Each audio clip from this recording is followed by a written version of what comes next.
Hello everyone, कैसे हैं आप लोग। आशा करते हैं आप काफ़ी अच्छे होंगे।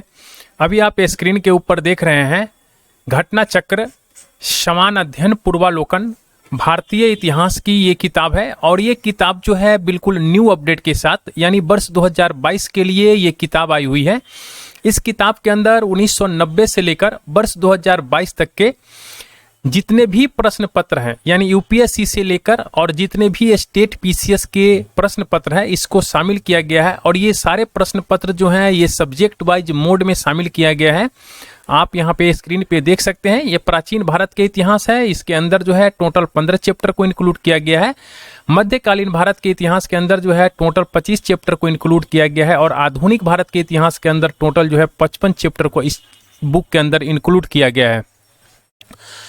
अगर मैं बात करूं इस बुक को तो इस बुक को जो है 28 दिन के अंदर कंप्लीट करने का टारगेट रखा गया है जो 15 सितंबर तक कंप्लीट हो जाएगा। और अभी मैं बात करता हूं आधुनिक भारत के इतिहास का। तो आधुनिक भारत के इतिहास का चैप्टर 1 से लेकर और चैप्टर 55 तक आप यहां पे देख सकते हैं। चैप्टर 1 से लेकर चैप्टर 55 तक का पूरा आधुनिक भारत के इतिहास का वीडियो जो है यानी 14 वीडियो हमारे चैनल पे अपलोड हम कर रखे हैं। अगर आप इन वीडियो को नहीं देखे हैं तो प्लीज़ आप इन वीडियो को देखिए। ये वीडियो जो है आपके एग्जाम के व्यू से काफ़ी इंपॉर्टेंट है। अगर मैं बात कर लेता हूँ यहीं पे बीपीएससी का, तो बीपीएससी में जो है यहाँ से 30+ क्वेश्चंस जो है पूछे जाते हैं। और आप भी जानते हैं ये बुक आपके एग्जाम के व्यू से कितना इंपॉर्टेंट है। तो इसीलिए इस वीडियो को स्किप मत कीजिए, वीडियो को पूरा देखिए और आप इस वीडियो से ज़्यादा आप अपने एग्जाम्स में लाभ उठाइए। अभी जो मैं आपके साथ डिस्कशन करने जा रहा हूं ये है प्राचीन भारत के इतिहास। प्राचीन भारत के इतिहास के अंदर जो है 5 क्वेश्चन जो है बीपीएससी के अंदर श्योर एंड सर्टेन पूछा जाता है प्राचीन भारत के इतिहास से। तो अब तक जो है मैं चैप्टर 1 से लेकर चैप्टर 8 तक यानी यूनानी आक्रमण यानी पाषाण काल, चैप्टर 1 पाषाण काल से लेकर यूनानी आक्रमण तक का वीडियो जो है मैं अपने चैनल के ऊपर अपलोड कर रखा हूं। और इन जितने भी वीडियो हैं इस सब का लिंक जो है मैं डिस्क्रिप्शन बॉक्स में दे रखा हूं, आप वहां से भी जाकर देख सकते हैं। अभी जो मैं आपके साथ डिस्कशन करने जा रहा हूं ये है चैप्टर 9 और चैप्टर 10। ये 2 चैप्टर हैं और ये 2 चैप्टर अभी मैं आपके साथ डिस्कशन करूंगा। तो चलिए बिना समय गवाए स्टार्ट करते हैं आज का सेशन। और हाँ, अगर अब तक आप हमारे चैनल पे नए हैं या फिर अब तक आपने चैनल को सब्सक्राइब नहीं किया है तो प्लीज़ आप चैनल को सब्सक्राइब कर लीजिए और बेल आइकन को प्रेस कर दीजिएगा ताकि मैं जो भी लेटेस्ट वीडियो अपलोड करूँ अपने चैनल के ऊपर उसका इन्फॉर्मेशन जो है तुरंत आपको मिल जाए। तो चलिए स्टार्ट करते हैं आज का सेशन। आप स्क्रीन के ऊपर देख रहे हैं ये आज का जो सेशन है इसका पहला चैप्टर है मौर्य साम्राज्य। तो मौर्य साम्राज्य का चलिए हम लोग डायरेक्ट क्वेश्चन आंसर पे चलते हैं। यहाँ पे देखते चलेंगे, अगर कोई टेबल वगैरह होगा तो उसको भी हम लोग देख लेंगे। देखिए यहाँ पे कह रहा है कि ये टेबल है और इसमें है प्रांत और राजधानी दिए हुए हैं। तो उत्तरा पंथ का जो राजधानी था ये तक्षशिला था। अवंती रट का जो राजधानी था ये उज्जैन है। कलिंग का जो राजधानी था ये तोसली था। इसमें आप 2 चीज़ का राजधानी याद रखिएगा, मैं आपको बताऊंगा। और दक्षिणापथ का जो राजधानी है ये सुवर्णगिरी है। प्राच्य या फिर पूर्वी देश का जो राजधानी था ये पाटलिपुत्र था। तो एक ये आपका पाटलिपुत्र है, एक आपका तक्षशिला है ये, और एक आपका तोसली है। ये 3 चीज़ जो है आप इसको कंफर्म याद कर लीजिएगा। मे भी कहीं आपसे यहाँ से क्वेश्चंस पूछ लिया जाए। अभी मैं यहाँ से जो है आपके क्वेश्चन आंसर स्टार्ट होते हैं। तो चलिए हम लोग सिर्फ इसमें क्वेश्चन से आंसर करेंगे और ये आज के सेशन का पहला क्वेश्चन है। पहला क्वेश्चन कह रहा है कि प्रथम भारतीय साम्राज्य स्थापित किया गया था। तो पहला जो है भारतीय साम्राज्य ये चंद्रगुप्त मौर्य के द्वारा स्थापित किया गया था। अगला जो क्वेश्चन है कह रहा है कि भारत में पहले साम्राज्य की स्थापना किस शासक के द्वारा की गई थी। तो ये किया गया था चंद्रगुप्त मौर्य के द्वारा। निम्नलिखित में से कौन सा सबसे पुराना राजवंश है। तो ये यहाँ पे सबसे पुराना राजवंश की बात कर रहा है। तो ये मौर्य राजवंश जो है ये सबसे पुराना राजवंश है जिसके ग्रंथ में चंद्रगुप्त मौर्य का विशिष्ट रूप से वर्णन हुआ है वह है तो वह है विशाखा दत्त। विशाखा दत्त की एक किताब है मुद्रा राक्षस, और मुद्रा राक्षस में चंद्रगुप्त मौर्य के विषय में आपको विस्तृत सूचना प्राप्त होती है। और इसी ग्रंथ में चंद्रगुप्त मौर्य को नंदराज का पुत्र माना गया है और मुद्रा राक्षस में ही चंद्रगुप्त को वृषल और कुलहीन कहा गया है। तो ये जितना मैंने यहाँ पे टिक लगाया हूँ ये आप इसको ध्यान रखिएगा, यहाँ से एग्जाम्स में क्वेश्चंस बनते हैं। यूनानी लेखक जस्टिन द्वारा किसे सैंड्रोकोटस कहा गया था? तो ये कहा गया था चंद्रगुप्त मौर्य को। चंद्रगुप्त मौर्य को जस्टिन के द्वारा सैंड्रोकोटस कहा गया था। सैंड्रोकोटस से चंद्रगुप्त मौर्य की पहचान किसने की थी? तो ये यूनानी लेखक था, उनका नाम था विलियम जोस। अगला जो क्वेश्चन है कह रहा है कि सैंड्रोकोटस यानी चंद्रगुप्त मौर्य और सिकंदर महान की भेंट का उल्लेख किया है। तो देखिए भेंट का उल्लेख जो है ये जस्टिन ने किया है। कौटिल्य प्रधानमंत्री थे। कौटिल्य जो है ये चंद्रगुप्त मौर्य के प्रधानमंत्री थे। अगला जो क्वेश्चन है कह रहा है कि चाणक्य अपने बचपन में किस नाम से जाने जाते थे? तो आचार्य चाणक्य जो है ये बचपन में विष्णुगुप्त के नाम से जाने जाते थे। अगला जो क्वेश्चन है कह रहा है कि चाणक्य का अन्य नाम था? तो चाणक्य का जो अन्य नाम है ये विष्णुगुप्त है। अगला जो क्वेश्चन है कह रहा है कि कौटिल्य की पुस्तक अर्थशास्त्र किस विषय पर आधारित है? तो ये विषय है, देखिए अगर हम लोग यहाँ पे बात कर लेते हैं तो कौटिल्य का जो पुस्तक है अर्थशास्त्र ये आपको शासन कला के सिद्धांत और अभ्यास के ऊपर भी आधारित है, विदेश नीति के ऊपर भी आधारित है, आर्थिक संबंध के ऊपर भी आधारित है, धन संचय के ऊपर आधारित नहीं है। यहाँ पे हम लोग देखेंगे इसको डिटेल्स में। कौटिल्य यानी चाणक्य के द्वारा मौर्य काल में रचित अर्थशासन यानी अर्थशास्त्र शासन के सिद्धांतों और अभ्यास की पुस्तक है। ये किसके हैं? अर्थशास्त्र शासन के सिद्धांत और अभ्यास की पुस्तक है। तो आप यहाँ से देख सकते हैं शासन के सिद्धांत और अभ्यास की पुस्तक है। इसमें जो है मंडल सिद्धांत है। देखिए इसमें किसके लिए? राज्य के लिए मंडल सिद्धांत है जो विदेश नीति की व्याख्या करता है। तो आप यहां से देख सकते हैं ये विदेश नीति की ये व्याख्या भी करता है। इसके अलावा इसमें सप्तांग सिद्धांत है। सप्तांग सिद्धांत के अंदर जो है राजा, आमत्य, जनपद, दुर्ग, कोष, दंड एवं मित्र की सर्वप्रथम व्याख्या मिलती है। अर्थशास्त्र में तत्कालीन प्रशासन एवं कृषि, शिल्प एवं व्यापार व्यवस्था की भी विस्तृत जानकारी मिलती है। तो यहां से आपके ऑप्शन हो जाएंगे ई। अगला जो क्वेश्चन है कह रहा है कि कौटिल्य का जो अर्थशास्त्र है एक क्या है? तो ये है शासन के सिद्धांतों की पुस्तक। निम्नलिखित में से राज्य के सप्तांग सिद्धांत के अनुसार राज्य का 7वां अंग कौन सा था? तो देखिए 7वां अंग की बात करता है तो मित्र था। यहाँ पे हम लोगों ने देखा है ना, यहाँ पे देखिए मित्र जो है ये 7वां अंग है और पहला जो है राजा है, दूसरा है आमत्य, तीसरा है जनपद, चौथा है दुर्ग। तो आप इस तरह से इसको ध्यान में रखिएगा। अगला जो क्वेश्चन है कह रहा है कि कौटिल्य के अर्थशास्त्र में किस पहलू पर प्रकाश डाला गया है?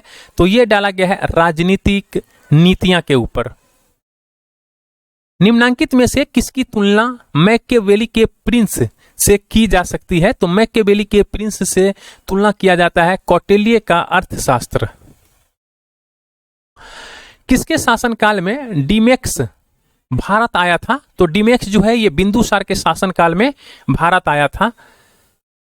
बिंदुसार के शासनकाल में अशोक ने अवंती महाजनपद जीतकर मौर्य साम्राज्य में मिला लिया था। इसका उल्लेख किस ग्रंथ में मिलता है?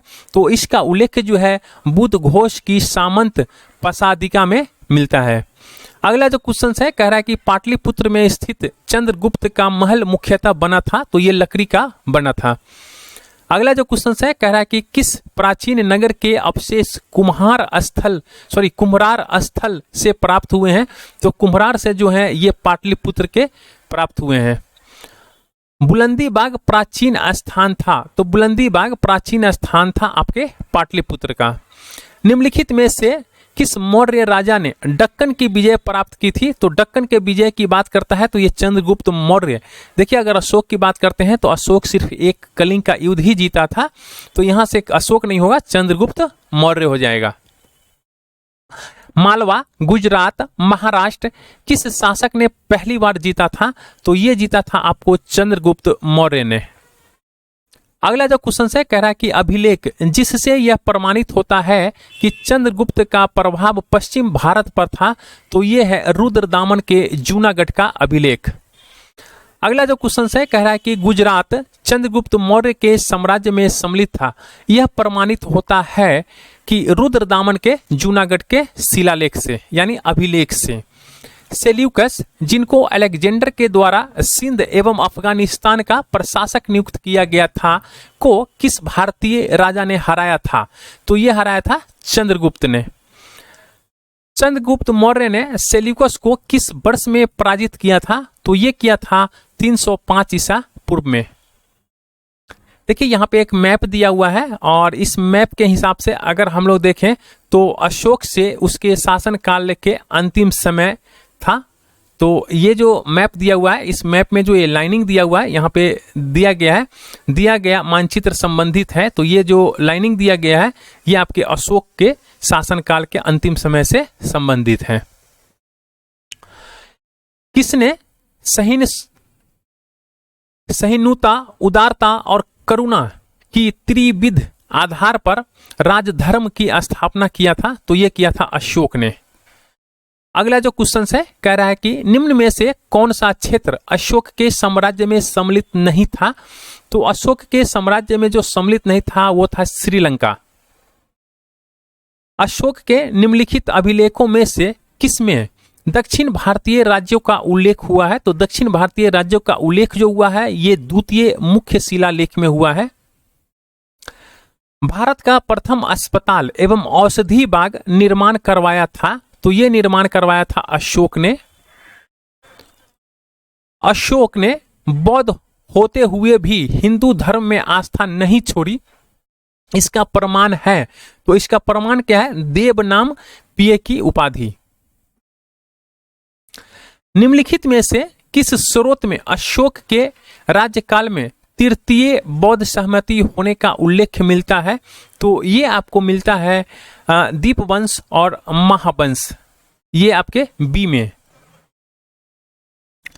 अशोक के शासनकाल में बौद्ध सभा किस नगर में आयोजित की गई थी? तो ये किया गया था पाटलिपुत्र में।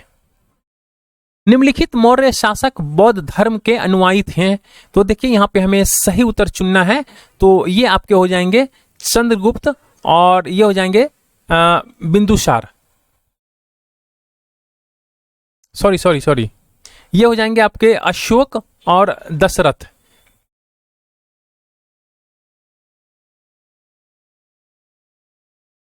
इस तरह आपको हो जाएंगे डी ऑप्शन। अगला जो क्वेश्चन है कह रहा है कि रज्जुक थे। तो रज्जुक क्या थे? रज्जुक जो है ये मौर्य शासन में अधिकारी थे। सार्थवाह किसे कहते हैं? तो सार्थवाह जो है ये व्यापारियों के काफिलों को कहते हैं। निम्नलिखित में से कौन सा अधिकारी मौर्य प्रशासन का भाग नहीं था? तो मौर्य प्रशासन का भाग जो है ये अग्रहारिक नहीं था। सारनाथ स्तंभ का निर्माण किया था? तो सारनाथ स्तंभ का निर्माण जो है ये अशोक ने किया था। निम्नलिखित में से किसे सर्वश्रेष्ठ स्तूप मानते हैं? तो सर्वश्रेष्ठ स्तूप जो है ये सांची के स्तूप को सर्वश्रेष्ठ स्तूप माना जाता है। सांची का स्तूप किस शासक ने बनवाया था? तो ये बनवाया था अशोक ने। सांची का स्तूप किसने बनवाया था? तो ये बनवाया था अशोक ने। विश्व प्रसिद्ध पर्यटन स्थल सांची का प्राचीन नाम यह भी था। तो सांची का जो प्राचीन नाम है ये था काकनाम। यहाँ पे सूची 1 सूची 2 का हमें मिलाप करना है। यहाँ पे स्थान दिया गया है और आप यहाँ पे देख रहे हैं ये स्मारक या फिर भवन दिया गया है। तो आइए हम लोग यहाँ से चेक कर लेते हैं एक बार। कौशाम्बी की बात करते हैं तो यहाँ पे है घोषिता राम मठ है कौशाम्बी में। कुशीनगर की बात करते हैं तो राणा भर स्तूप है। सारनाथ की बात करते हैं तो सारनाथ में धमेक स्तूप है। और शरावती की बात करते हैं तो शरावती में सहेत महेत है। तो इस तरह से आपके ऑप्शन हो जाएंगे सी। तीर्थ यात्रा के समय सम्राट अशोक निम्नलिखित स्थानों पर गए, उन्होंने किस मार्ग का अनुगमन किया था? तो नीचे दिए गए कूट को हमें सही उत्तर चुनना है। तो देखिए अगर हम लोग बात कर लेते हैं तो ये जो है सबसे पहले जो होगा इसका अरेंजमेंट लुम्बिनी होगा। लुम्बिनी आपके 1 नंबर पे होगा, फिर इसके बाद कपिलवस्तु हो जाएगा और इसके बाद आपका 3 नंबर पे गया हो जाएगा।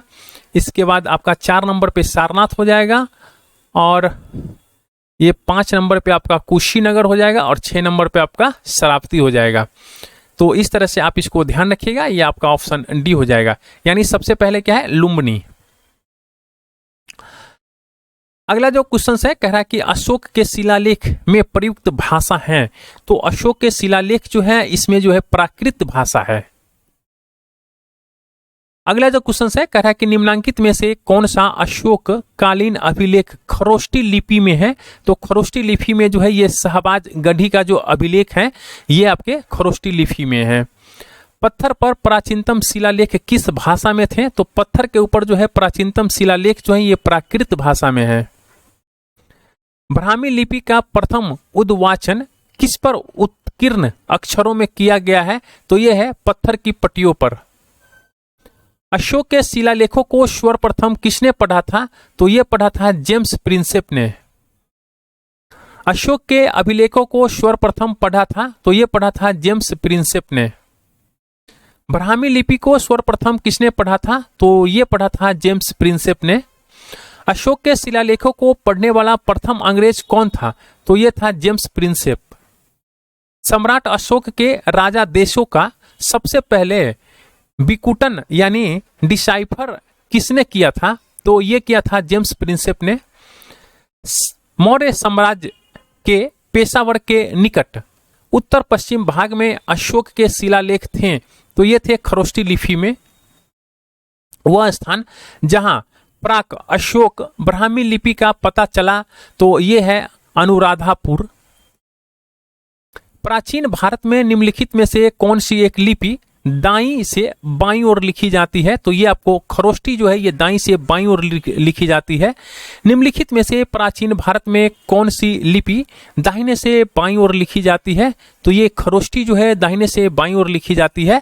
अशोक का अपने शिलालेखों में सामान्यतः जिस नाम से उल्लेख हुआ है वह है तो वो है प्रियदर्शी। अगला जो क्वेश्चन है कह रहा है कि अपने शिलालेखों में अशोक सामान्यतः किस नाम से जाने जाते हैं। तो अशोक जो है ये प्रियदर्शी के नाम से जाने जाते हैं। अभिलेखों में किस शासक का उल्लेख प्रियदर्शी एवं देवानाम प्रिय के रूप में किया गया है। तो यह है अशोक। निम्नलिखित वक्तव्यों में कौन सा वक्तव्य अशोक के प्रथसर स्तंभों के बारे में गलत है। तो ये है ये स्थापत्य संरचना के भाग्य है। निम्नलिखित में से किस उभारदार मूर्ति शिल्प यानी रिलीफ स्कल्पचर शिलालेखों में अशोक के प्रस्तर रूप चित्र के साथ रानियों अशोक यानी राजा अशोक उल्लेखित है। तो यह है कंगनहली में। निम्नलिखित में से किस एक अभिलेख में अशोक के व्यक्तिगत नाम का उल्लेख मिलता है। तो यह मिलता है आपको मास्की में। निम्नलिखित अभिलेखों में से किस लेख में अशोक का नाम उल्लेखित है। तो यह है आपको मास्की का जो लघु शिलालेख है इसमें। निम्नलिखित अभिलेख में से किस में अशोक का नामोल्लेख हुआ है। तो यह है आपको गुर्जरा में। अशोक का रुक्मिणीदेयी स्तंभ संबंधित है। तो यह है बुद्ध के जन्म से। गुर्जरा लघु शिलालेख जिसमें अशोक का नामोल्लेख किया गया है ये कहाँ स्थित है। तो ये आपको मध्य प्रदेश के दांतिया जिला है वहां पे स्थित है। केवल वह स्तंभ जिसमें अशोक ने स्वयं को मगध का सम्राट बताया है। तो ये है भाबरू स्तंभ। कालसी प्रसिद्ध है। तो ये है अशोक के शिलालेख के कारण। उत्तराखंड में सम्राट अशोक के शिलालेखों की एक प्रति कहाँ मिली थी। तो ये आपको कालसी में मिला था। कलिंग युद्ध की विजय तथा क्षतियों का वर्णन अशोक के किस शिलालेख में है। तो ये है आपको शिलालेख 13। कलिंग युद्ध का विवरण हमें ज्ञात होता है अशोक के 13वें शिलालेख के द्वारा। अशोक के निम्न अभिलेखों में से पूर्ण रूपेण धार्मिक सहिष्णुता के प्रति समर्पित कौन सा अभिलेख है। तो ये है शिलालेख 12। निम्नलिखित में से किस शासक ने अपनी प्रजा को इस अभिलेख के माध्यम से परामर्श दिया। कोई भी व्यक्ति जो अपने संप्रदाय को महिमा मंडित करने की दृष्टि से अपने धार्मिक संप्रदाय की प्रशंसा करता है या अपने संप्रदाय के प्रति अत्यधिक भक्ति के कारण अन्य संप्रदाय की निंदा करता है, वह अपितु अपने संप्रदाय को गंभीर रूप से हानि पहुंचाता है। तो ये आपको अशोक ने कहा था। अशोक के जो प्रमुख शिलालेख यानी रॉक एडिक्ट्स हैं, संगम राज्य के विषय में हमें बताते हैं, उनमें सम्मिलित है। जो हमें संगम राज्य के विषय में बताता है ये है हमारा अशोक का द्वितीय और 13वें शिलालेख। निम्नलिखित में से किस दक्षिण राज्य का उल्लेख अशोक के अभिलेखों में नहीं है? तो यह है सातवाहन। टलेमी फिलाडेल्फस जिसके साथ अशोक के राजनय संबंध थे, कहां का शासक था? तो यह था मिस्र का शासक। अशोक का समकालीन तुर्मै कहां का राजा था? तो यह था मिस्र का। निम्नलिखित में से किस राजवंश के शासकों के सुदूर देशों जैसे सीरिया एवं मिस्र के साथ राजकीय संबंध थे? तो यह था आपको मौर्य। अशोक के धम्म का मूल संदेश क्या है? तो अशोक के जो धम्म है इसका मूल संदेश है, इसमें से एक दो होंगे। तो आइए हम लोग इसको यहाँ पे देख लेते हैं। देखिए अशोक यानी धम्म का अर्थ होता है धर्म।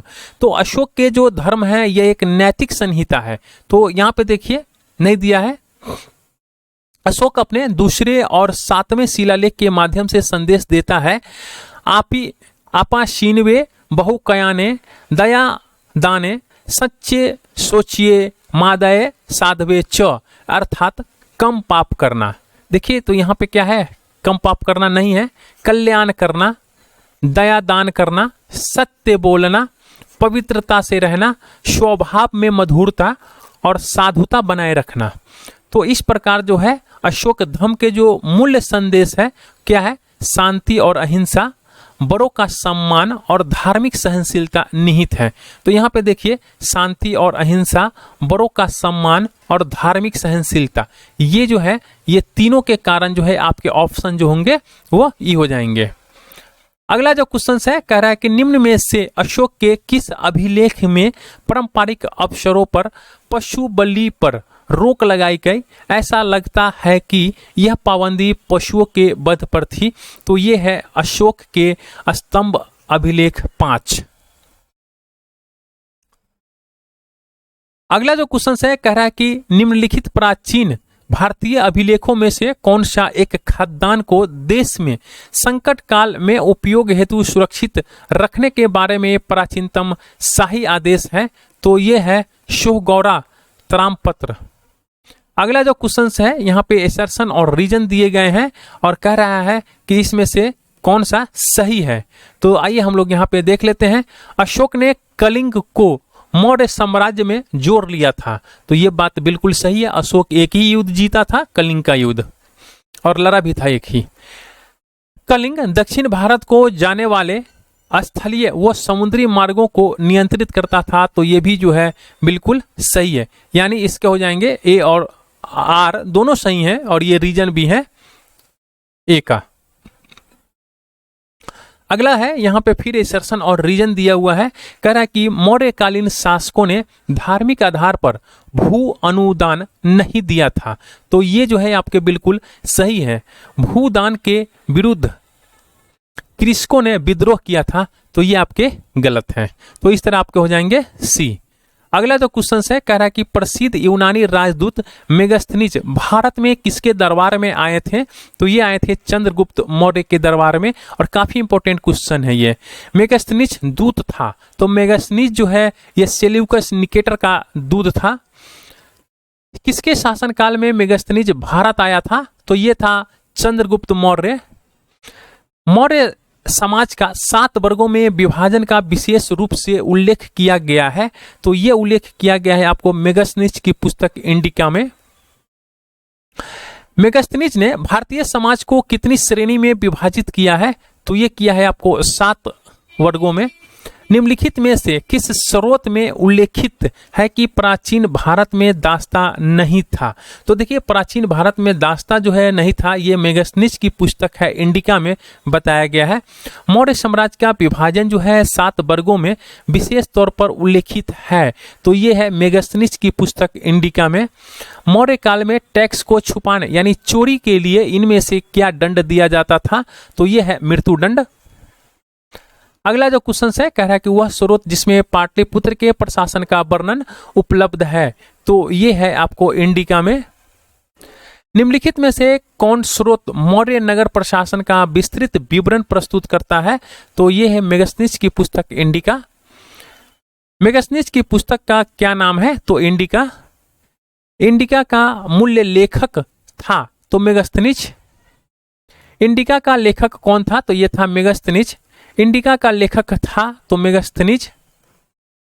वर्तमान नगरपालिका प्रशासन का कौन सा कार्य मौर्य काल से जारी है? तो यह है आपको जन्म एवं मृत्यु का पंजीकरण। मौर्य नरेशों के बारे में निम्न में से कौन सा कथन सही है? उन्होंने विकास किया था, तो ये किया था आपको संस्कृति, कला व साहित्य का, और इसके बाद जो है इसने प्रांतीय विभाजन का विकास किया था, और इसके बाद हिंदू कुश तक का साम्राज्य बनाया था। तो इस तरह ए, सी और डी आपके ऑप्शन हो जाएंगे।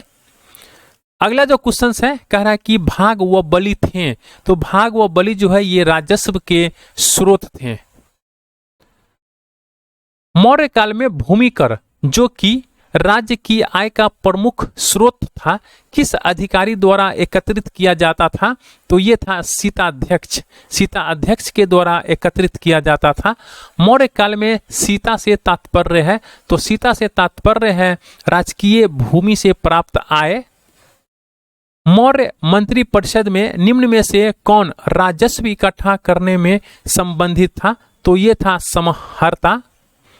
अगला जो क्वेश्चन है, कह रहा है कि निम्नलिखित में से कौन मौर्य युगीन अधिकारी तौल माप का प्रभारी था? तो तौल माप का जो प्रभारी था यह था पौतवाध्यक्ष। मौर्य काल में एग्रोनोमोई अधिकारी निम्नलिखित में से किस क्षेत्र से संबंधित थे? तो देखिए, एग्रोनोमोई की बात कर रहा है, तो ये मार्ग निर्माण से संबंधित थे। पंकोदक सन्निरोध है मौर्य प्रशासन द्वारा लिए जाने वाला जुर्माना था, तो ये था सड़क पर कीचड़ फैलाने पर। मौर्य काल में शिक्षा का सर्वाधिक प्रसिद्ध केंद्र था, तो ये था तक्षशिला।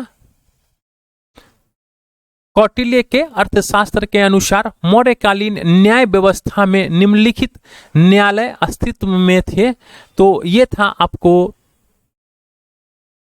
धर्म अस्थाई और कंटक शोधन, तो 2 और 4 यानी आपके ऑप्शन डी इसके सही आंसर हो जाएंगे।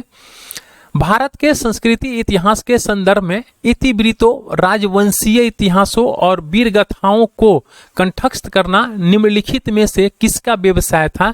तो ये था आपको मगध का। गांव के शासन को स्वायत्तशासी पंचायतों के माध्यम से संचालित करने की व्यवस्था का सूत्रपात किसने किया? तो ये किया था द्रविड़ों ने। अगला जो क्वेश्चन है, कह रहा है कि प्राचीन भारत के निम्नलिखित ग्रंथों में से किसमें पति द्वारा परित्यक्त पत्नी के लिए विवाह विच्छेद की अनुमति दी गई है? तो ये दिया गया है अर्थशास्त्र में। अगला जो क्वेश्चन है, कह रहा है कि निम्नलिखित में से किसमें पुनर्विवाह वर्जित यानी प्रोहिबिट्स है? तो ये है आपको मनुस्मृति में। विदेशियों को भारतीय समाज में मनु द्वारा दिया गया सामाजिक स्तर था, तो ये था वातर्य क्षत्रियों का। निम्नलिखित व्यक्ति भारत में किसी न किसी समय आए, तो उनके आगमन का जो हमें कालक्रम है ये हमें सही अरेंज करना है। तो देखिए, सबसे पहले मेगास्थनीज आए थे ऑप्शन के हिसाब से, इसके बाद जो है ये फायान आए थे, तो ये हो जाएंगे 2 नंबर पे। इसके बाद जो है हेनसेंग आए थे, ये हो जाएंगे 3 नंबर पे, और इसके बाद जो हो जाएंगे ये आपके इत्सिंग आए थे, तो ये 4 नंबर पे हो जाएंगे। आप इसको एक बार याद कर लीजिएगा, ये काफी बार एग्जाम्स में देखा गया है। सबसे पहले मेगस्थनीज आए थे, फिर फायान आए थे, फिर हैंसिंग आए थे और फिर इत्सिंग आए थे। तो इस तरह आपके ऑप्शन हो जाएंगे, सॉरी बी आपके ऑप्शन हो जाएंगे।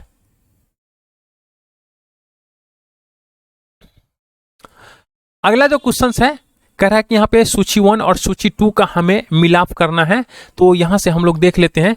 चंद्रगुप्त को सैंड्रोकोटस कहा जाता था, बिंदुसार को अमित घात कहा जाता था, अशोक को पियदसी कहा जाता था और चाणक्य को विष्णुगुप्त कहा जाता था।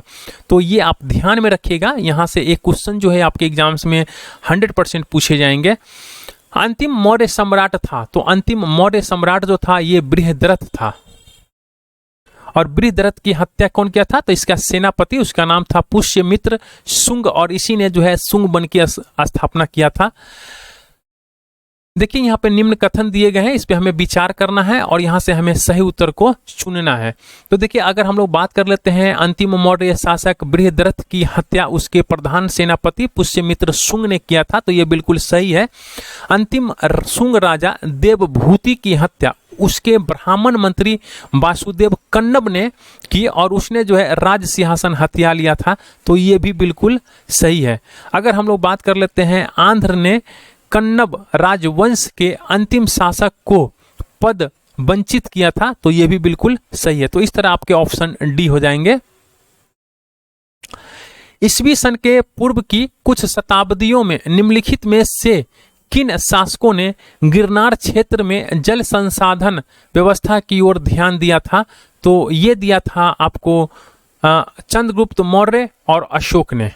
तो यहां पे हो जाएंगे आपके ऑप्शन बी हो जाएंगे। जल की आवश्यकता को ध्यान में रखते हुए जिस प्रथम शासक ने गिरनार क्षेत्र में एक झील का निर्माण करवाया था, तो वो है, देखिए यहाँ पे प्रथम शासक की बात कर रहा है, यहाँ पे प्रथम शासक की बात कर रहा है, तो चंद्रगुप्त मौर्य हो जाएगा। और यहाँ पे द्वितीय शासक की अगर बात कर लेता तो वो हो जाता अशोक। निम्नलिखित में से किस अभिलेख में चंद्रगुप्त और अशोक दोनों का उल्लेख किया गया है? तो ये किया गया है आपको महाक्षत्रप रुद्रदामन का जूनागढ़ अभिलेख में।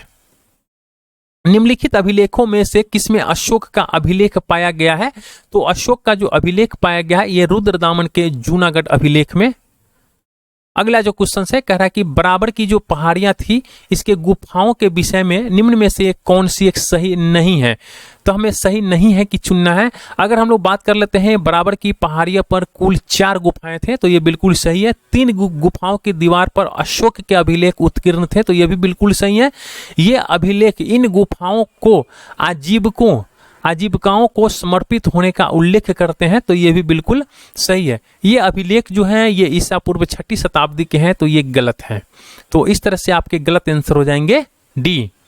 कह रहा है कि मौर्यकालीन मूर्तियों में मणिभद्र यानी यक्ष नाम से अंकित मूर्ति किस स्थान से प्राप्त हुई है? तो ये आपको प्राप्त हुआ है परखम से। अगला जो क्वेश्चन है कह रहा है कि निम्नलिखित में से कौन सा युग्म सही सुमेलित है? तो यहां से हमने सही सुमेलित देखना है। लोथल की बात करते हैं तो एनसियंग डॉकयार्ड, तो ये बिल्कुल आपका सही है। सारनाथ की बात करते हैं तो ये फर्स्ट सरमन ऑफ बुद्ध है, तो ये भी बिल्कुल सही है। अगर हम लोग राजगीर की बात करते हैं तो लॉइन कैपिटल ऑफ अशोक, ये बात गलत है। नालंदा की बात करते हैं तो great seat of Buddhist learning है, तो ये भी बिल्कुल सही है। तो इस तरह आपके ऑप्शन सी सही हो जाएंगे। अगर हम लोग यहाँ पे नालंदा की बात कर लेते हैं तो Nalanda great seat of Buddhist learning, ये सभी सही हैं। अगर हम लोग यहीं पे बात कर लेते हैं, ये राजगीर का जो है ये लॉइन कैपिटल ऑफ अशोक, ये गलत है, यहाँ पे सारनाथ हो जाएगा। तो आप इसको भी ध्यान में रखिएगा। अब यहां से हम लोग मौर्येतर काल का क्वेश्चंस देखेंगे। अभी तक आपने जो है 126 क्वेश्चन आप देख चुके हैं, तो अब हम लोग यहां से मौर्येतर काल का क्वेश्चन देखते हैं और इसको भी हम लोग सिर्फ क्वेश्चन आंसर देखकर फटाफट हम लोग सॉल्व कर लेते हैं। इसमें जो है पहला क्वेश्चन है, आप अपने स्क्रीन के ऊपर देख रहे हैं। कह रहा है कि निम्नलिखित में से किस हिंद यवन का जो शासक ने शीशे के सिक्के जारी किए थे? तो ये था स्ट्रेटो, स्ट्रेटो जो है, ये स्ट्रेटो द्वितीय की बात यहाँ पे किया जा रहा है। स्ट्रेटो यहाँ पे प्रथम भी दिया गया है, लेकिन आप स्ट्रेटो द्वितीय की बात कीजिएगा। ये हिंद यवन का शासक था जिसने सीसा का सिक्का जारी किया था। निम्नलिखित शासकों में से किसके सिक्कों पर संकर्षण एवं वसुदेव दोनों अंकित हैं? तो ये हैं आपके अगाथोक्लीज। निम्नलिखित में से कौन एक अन्य तीनों के समसामयिक नहीं था? तो देखिए यहाँ पे अगर हम लोग बात कर लेते हैं मिलिंद पन्हाओं का, तो मिलिंद पन्हाओं नहीं है। देखिए बिंबिसार, गौतम बुद्ध, प्रसेनजीत जो है ये सब राजा थे, लेकिन मिलिंद पन्हाओं जो थे ये नहीं थे। यहाँ पे आपको दिया हुआ भी है, देखिए बिंबिसार, गौतम बुद्ध और प्रसेनजीत जो थे ये एक ही समकालीन के थे, और जबकि जो है मिलिंद इनका समसामयिकी नहीं था। काव्य शैली का प्राचीनतम नमूना किसके अभिलेख में मिलता है? तो ये आपको कठियावाड़ के रुद्रदामन के अभिलेख में मिलता है। अगला जो क्वेश्चन है कह रहा है कि किस अभिलेख में रुद्रदामन प्रथम की विभिन्न उपलब्धियां वर्णित हैं? तो ये है जूनागढ़ का अभिलेख। अगला जो क्वेश्चन है कह रहा है कि बिना बेगार के किसने सुदर्शन झील का जीर्णोद्धार करवाया था? तो देखिए सुदर्शन झील जो है इसका जीर्णोद्धार जो है ये रुद्रदामन प्रथम ने करवाया था।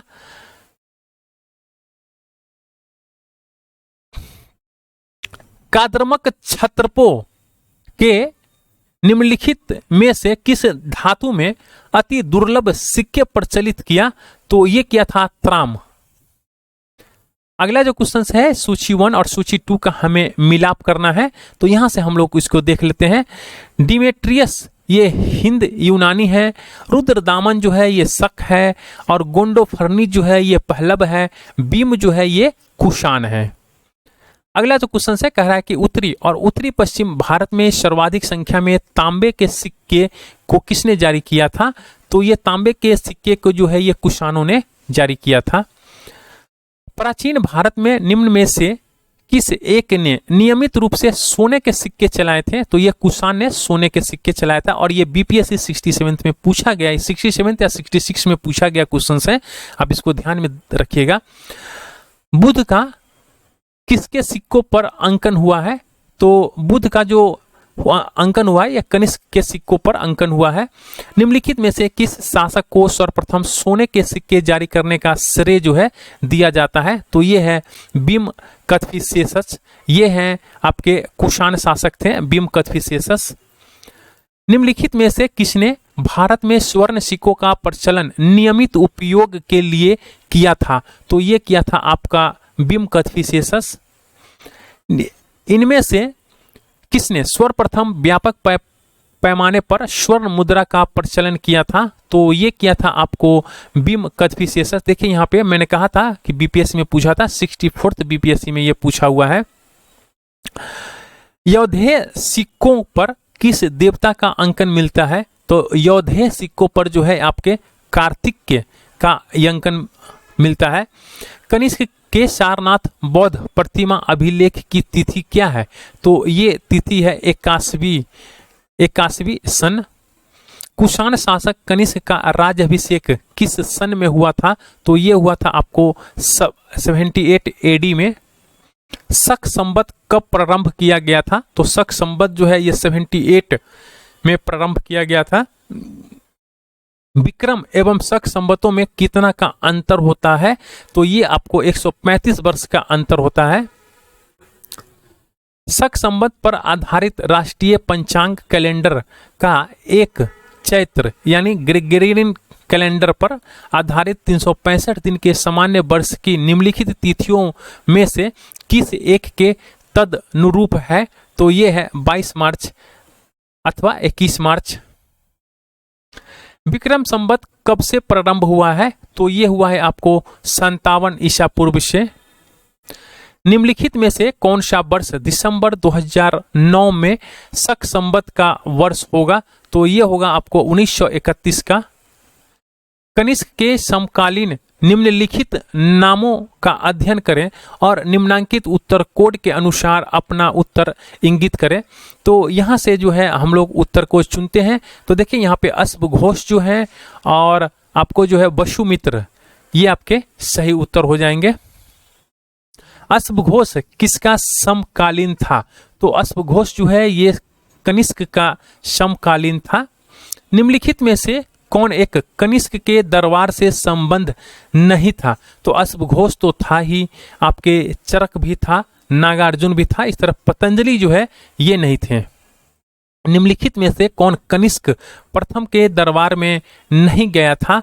तो कनिष्क प्रथम के दरबार में विशाखा दत्त जो है ये नहीं गए थे। निम्नलिखित नगरों में से किसका उल्लेख कनिष्क के रब तक अभिलेख में नहीं है? तो ये है आपके श्रावती। अगला जो क्वेश्चन है कह रहा है कि इनमें से किस आयुर्वेदाचार्य ने तक्षशिला विश्वविद्यालय में शिक्षा प्राप्त किया था? तो ये किया था चरक और जीवक, ये दोनों ने। किसमें? तक्षशिला विश्वविद्यालय में चरक और जीवक दोनों ने। पुष्यमित्र शुंग के द्वारा 2 अश्वमेध यज्ञ किए जाने के बारे में जानकारी किस लेख में मिलता है? तो ये अयोध्या के लेख में मिलता है। शुंग वंश के बाद किस वंश ने भारत पर राज्य किया था? तो शुंग वंश के बाद जो है ये कण्व वंश ने भारत पे राज्य किया था। निम्नलिखित में से कौन सा शासक वर्ण व्यवस्था का रक्षक कहा जाता है? तो वर्ण व्यवस्था का जो रक्षक कहा जाता है ये गौतमीपुत्र सातकर्णी है। मौर्य के बाद दक्षिण भारत में सबसे प्रभावशाली राजा कौन था? तो यह था सातवाहन। सिमुक निम्न वंशों में से किसका संस्थापक था? तो सिमुक जो है ये आपके सातवाहन का संस्थापक था। किस चीनी जनरल ने कनिष्क को हराया था? तो ये है आपके पांचाऊ। पांचाऊ है ये चीनी जनरल था और इसने कनिष्क को हराया था। निम्न में से किस वंश के साम्राज्य की सीमाएं भारत के बाहर तक फैली थी? तो ये है आपके कुषाण वंश और मौर्य वंश। बाल विवाह की प्रथा आरंभ हुई है? तो बाल विवाह की प्रथा जो है ये कुषाण काल में आरंभ हुआ है। निम्नलिखित युग्मों में से कौन सा एक सही सुमेलित है? तो देखिए यह अगर हम लोग बात कर लेते हैं कुषाण, तो ये गंधार कला से रिलेटेड है, तो ये आपके सही सुमेलित है। अगर यहीं पे हम लोग बात कर लेते हैं कुषाण शासक कनिष्क के काल का, तो ये कला के क्षेत्र में 2 स्वतंत्र शैलियां जो है विकसित हुई थी। एक था गंधार शैली और दूसरा था मथुरा शैली। कला की गंधार शैली निम्न समय में फली और फूली, तो ये था कुषाणों के समय में। देखिए यहाँ पे सूची 1 और सूची 2 का हमें सही मिलाप करना है। ये एक राजवंश है और ये सिक्का धातु जो है जिसने चलाया था। अगर हम लोग बात कर लेते हैं कुषाण का, तो ये स्वर्ण और तांबे के सिक्के इन्होंने चलाए थे। गुप्त की बात कर लेते हैं तो स्वर्ण और रजत के सिक्के इन्होंने चलाए थे। और अच्छा, इसमें से कह रहा है कि कौन सही सुमेलित नहीं है, तो नहीं की बात कर रहा है, तो ठीक है। ये अगर सातवाहन की बात कर लेते हैं तो सातवाहन जो है ये स्वर्ण का सिक्का इन्होंने नहीं चलाया था। अगर हम लोग यहाँ पे कलचुरी की बात कर लेते हैं तो स्वर्ण, रजत और त्राम का सिक्का इन्होंने चलाया था। अगर हम लोग यहीं पे बात कर लेते हैं सातवाहन का, तो सातवाहन शासकों ने स्वर्ण के सिक्के नहीं चलाए थे, उन्होंने चांदी, तांबा और शीशे के सिक्के इन्होंने चलाया था। तो आप इस तरह से ध्यान रखिएगा। सातवाहन जो है एक तो 100 से सातवाहन और 100 से शीशा है ना, तो शीशा के सिक्के इन्होंने चलाया था और दूसरा जो है तांबा और चांदी के सिक्के इन्होंने चलाया था। इस तरह से आप इसको ध्यान में रख सकते हैं। अगला जो क्वेश्चन है यहाँ पे कह रहा है कि सूची 1 और सूची 2 का हमें मिलाप करना है। तो देखिए यहाँ पे हम लोग देख लेते हैं। गंधार कला जो है ये कुषाण से रिलेटेड है। जूनागढ़ शिलालेख जो है ये रुद्रदामन प्रथम से है। मिलिंद पन्हो जो है ये मिनांडर से है और तक्षशिला लेख जो है ये पतीक से है। तो इस तरह से आपके ऑप्शन जो हो जाएंगे ये सी हो जाएंगे। अगला जो क्वेश्चन है कह रहा है कि अफगानिस्तान का बामियान प्रसिद्ध था, तो ये था बुद्ध प्रतिमा के लिए। अगला जो क्वेश्चन है, जो कला शैली भारतीय और यूनानी आकृति का सम्मिश्रण है उसे क्या कहते हैं?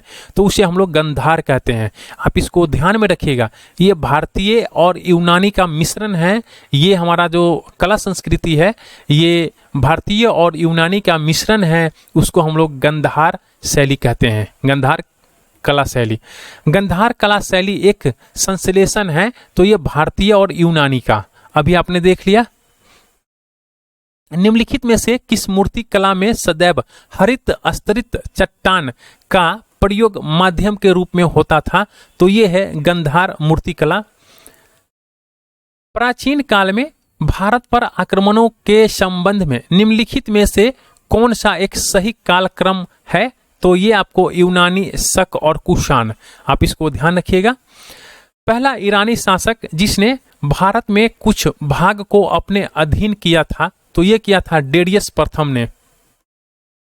निम्न राजवंश में सबसे पुराना राजवंश था, तो ये था आपको सातवाहन।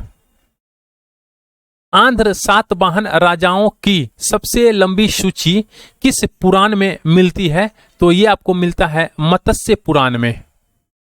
सातवाहनों की राजधानी अवस्थित थी, तो ये था आपको अमरावती। निम्न में से कौन सा स्थान सातवाहनों की राजधानी था? तो सातवाहनों की राजधानी जो था ये प्रतिष्ठान। निम्नलिखित शासकों में से किसके लिए एक्का ब्राह्मण प्रयुक्त हुआ है? तो एक्का ब्राह्मण जो प्रयुक्त हुआ है ये गौतमी पुत्र सतकर्णी के लिए हुआ है। यहाँ पे राजवंश है और ये इसकी राजधानी है, इसका हमको सही मिलाप करना है। तो आइए हम लोग यहीं पे देख लेते हैं। शुंग राजवंश की जो राजधानी थी ये पाटलिपुत्र था। सातवाहन का जो था ये पैठन था। कदम्ब का जो था ये बनवासी था और चंदेल का जो था ये महोबा था। तो इस तरह से आपके ऑप्शन हो जाएंगे ए। अगला जो क्वेश्चन है कह रहा है कि यहाँ पे निम्नलिखित को कालक्रम के अनुसार से हमें व्यवस्थित करना है। तो देखिए सबसे पहले सातवाहन, सातवाहन के बाद वाकाटक और इसके बाद चालुक्य। तो इस तरह से आपके ऑप्शन हो जाएंगे डी। यहाँ पे एसर्शन दिए हुए हैं, ये रीजन है, तो कह रहा है कि इसमें से कौन सा सही है।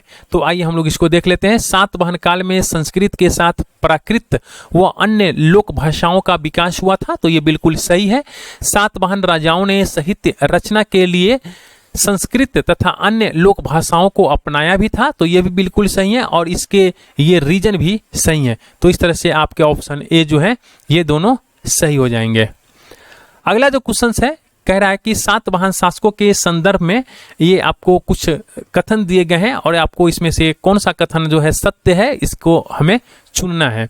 तो अगर हम लोग बात कर लेते हैं यहाँ पे सातवाहन नरेश प्राकृत भाषा के पोषक थे, तो ये बिल्कुल सही है। सातवाहन काल में कला के लोक पक्ष को अधिक प्रोत्साहन मिला है, तो ये भी बिल्कुल सही है। 1 और 2 जो है इसके दोनों सही है। निम्नलिखित में से कौन सी युग में सही सुमेलित नहीं है? तो अभिलेख है और ये शासक है। तो इसमें देखिए नासिक की बात कर लेते हैं तो गौतमी पुत्र, हाथी गुम्पा की बात कर लेते हैं तो खारवेल और भित्री की बात कर लेते हैं। देखिए तो यही आपके सही सुमेलित नहीं है, पुलकेशिन द्वितीय।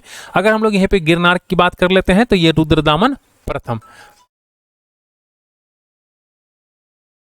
अगला जो क्वेश्चन है कह रहा है कि निम्नलिखित में से किस वंश के शासकों को पुराणों में श्री पर्वतीय कहा गया है? तो ये कहा गया है इक्ष्वाकु वंश के शासकों को। यहाँ पे कुछ एसर्शंस और रीजन दिए गए हैं, कह रहा है कि इनमें से कौन सही है। तो देखिए अगर हम लोग बात कर लेते हैं कुषाण फारस की खाड़ी और लाल सागर से होकर व्यापार करते थे, तो ये बिल्कुल सही है। और उनकी जो है सुसंगठित नौसेना उच्च कोटि की थी, तो ये बिल्कुल गलत है। तो इस तरह से आपके ऑप्शन हो जाएंगे सी। अगला जो क्वेश्चन है कह रहा है कि राजा खारवेल का नाम जो है ये जुड़ा हुआ है, तो ये किससे जुड़ा हुआ है? हाथी गुम्फा अभिलेख से जुड़ा हुआ है। अगला जो क्वेश्चन है कह रहा है कि निम्नलिखित राजाओं में से कौन जैन धर्म का संरक्षक था? तो जैन धर्म का जो संरक्षक है ये राजा खारवेल था। कलिंग नरेश खारवेल निम्न में से किस वंश से संबंधित हैं? तो ये है चेदी वंश से संबंधित हैं। निम्नलिखित राजाओं में से किसका जैन धर्म के प्रति भारी झुकाव था? तो ये था खारवेल। कलिंग नरेश खारवेल का संबंध है, तो कलिंग नरेश खारवेल का जो संबंध है ये महामेघ वाहन वंश और चेदी वंश, ये दोनों वंश से संबंधित है। तो इस तरह से आपके ऑप्शन हो जाएंगे ई। हाथी गुम्पा का अभिलेख जो है ये किस शासक के विषय में जानकारी स्रोत है? तो ये है आपको खारवेल के। पूर्वी रोमन शासक जस्टिनियन का सर्वाधिक महत्वपूर्ण योगदान किस क्षेत्र में था? तो ये है विधि के क्षेत्र में। अगला जो क्वेश्चन है कह रहा है कि पेरिप्लस ऑफ द इरिथेरियन सी किसने लिखी है? तो ये लिखा है आपको, देखिए इसके ऑप्शन हो जाएंगे ई। अगर हम लोग यहीं पे बात कर लेते हैं पेरिप्लस ऑफ इरिथेरियन सी यानी एरिथेरियन सी का, तो यह एक ग्रंथ है, ये एक पुस्तक है जो मनुस्क्रिप्टेड ग्रंथ है। यह रोमन और मिस्र बंदरगाहों से नेविगेशन और व्यापार के अवसरों का वर्णन करता है और इसमें लगभग 60 ईसा पूर्व में अलेक्जेंड्रिया के एक अनाम नाविक ने लिखा था। तो ये जितना मैं यहाँ पे टिक लगाया हूँ आप इसको ध्यान में रखिएगा। और इसने जो है भारत से आयात एवं निर्यात की जाने वाली वस्तुओं का उल्लेख किया गया है इसके अंदर। तो इस तरह से आप इसको ध्यान रखिएगा और इसी के साथ जो है ये आज का सेशन जो है यहीं पे एंड होता है।